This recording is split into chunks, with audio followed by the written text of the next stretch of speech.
ఇవాళ ఏమంటే చెప్తాడు. మరొకసారి జగన్మోహన్ రెడ్డి రాష్ట్రానికి రాకపోతే అన్నీ ఆగిపోతాయంట. నీ తాతగారు సొమ్మే అని ఇచ్చావు నువ్వేమన్నా?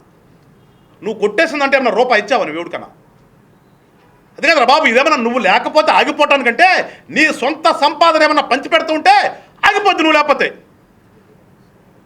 ప్రజల దగ్గర సొమ్ము, ప్రజలకు సంబంధించిన సొమ్ముని ఏదో ప్రజలకి పంచిపెడుతూ నేను లేకపోతే ఆగిపోద్ది అంటే చంద్రబాబు నాయుడు వస్తే ఇవ్వడంట, ఈయనైతే ఇస్తా అంట. ఏమన్నా నువ్వేనా తాతగాడు డబ్బులు ఇచ్చావా? లేదంటే రేపు చంద్రబాబు నాయుడు గారు వచ్చి ఆయన సొంత డబ్బులు ఆయన ఇస్తాడా? ప్రజల డబ్బు ప్రజలకు పంచి పెడతానికి దాంట్లో నువ్వు కొట్టేసిందంత అది చెప్పు ముందు. నేనైతే సంవత్సరానికి 52,000 కోట్లు ఖర్చు పెడుతున్నాను.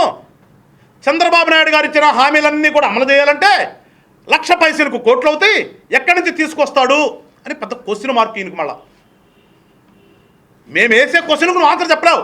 నీ క్వశ్చన్లన్నిటికీ ఆన్సర్ చెప్తాను సిద్ధంగా ఉన్నాం. మేము సిద్ధంగా ఉన్నాం. నువ్వు ఊరికే సిద్ధమని పేరు పెట్టుకోవడం కదరా బాబు.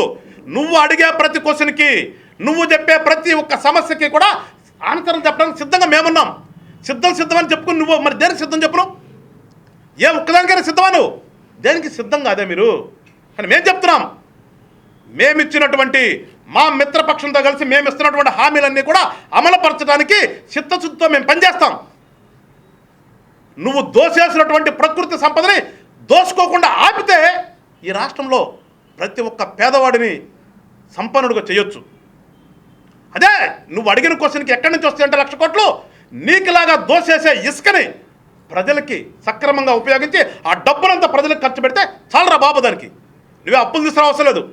నువ్వు కొట్టేస్తున్నటువంటి మైనింగ్ ఏదైతే ఉందో ఆ మైనింగ్ని సక్రమంగా ప్రభుత్వంకి డబ్బులు వచ్చేటట్టు చేస్తే ప్రతి పేదవాడికి ఈ రాష్ట్రంలో చక్కగా బ్రతకడానికి అవకాశాలు కల్పించవచ్చు. ఏం చేయాలి? అప్పులు చేయవసరం నీకులాగా. అప్పులు కూడా చేస్తున్నారు జగన్మోహన్ రెడ్డి. నువ్వు అన్నావు చెప్తున్నాం ఏ రకంగా తీరుస్తారని.